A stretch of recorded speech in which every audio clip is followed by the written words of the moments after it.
Freight is so important for our daily lives. Think about it. How else would we get our groceries or even gas for our cars? This is thanks to the various modes of transport and companies focusing on freight management. There are various modes of transport with their own characteristics, advantages, and disadvantages. Road, such as trucks that can offer door-to-door services. Rail, trains that can carry large amounts of low-cost products like coal. Water, cargo ships are a cheap way to carry large containers of freight across vast distances. And air, a fast way to transport small, often expensive items. It is important to know and understand freight costs and avoid wasteful spending. There are so many costs to consider when it comes to freight, such as direct costs, costs specifically allocated to a specific operating unit, such as fuel, toll fees, driver wages, etc. Indirect costs, also called overheads, include admin and office staff salaries, rentals, and so forth. Fixed costs, or standing costs, are set and do not change according to distances traveled, etc.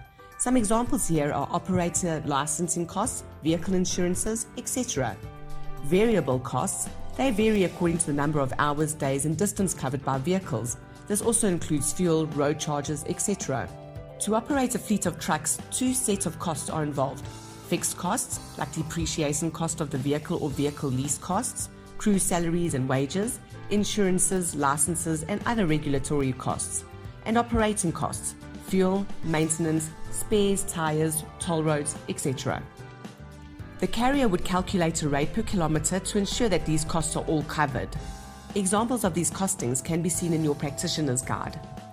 Route and load planning is an essential part of freight management. Planning the route means planning where the driver will drive to first and where he will end. Planning the load means packing the vehicle efficiently and to match the route. For example, the route will stop at company ABC first, therefore the cargo needs to be loaded in the vehicle last.